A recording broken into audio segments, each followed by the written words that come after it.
Hello everyone, welcome back to the channel. Hope you're doing well and fine, and in today's video I'll be showing you how to add NFC card to iPhone. So without wasting any time, let's just jump right on the video and make sure to watch this video till the end and follow the steps as well. So the first thing that you need to do is head over to your settings app, and once you're inside your settings, what you need to do is scroll down and then tap on general. And once you tap on general, inside general there you'll be seeing an option that says NFC, right? Simply tap on that, and now once you're inside NFC, make sure this NFC option is toggled on because it is the most essential part of this process.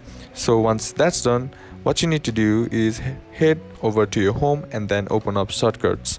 And once you're inside your shortcuts, what you need to do is simply tap on this plus icon on the top right corner of the screen to create an automation. Now once you do that, simply tap on create personal automation.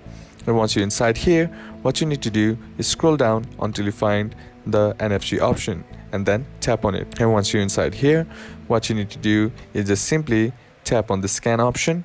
And once you tap that, all you gotta do now is hold your NFC card near to your phone and it will be registered, and that's basically how to do it. And that's it for today's video, guys. Hope this video was useful to you. Leave a like if it did.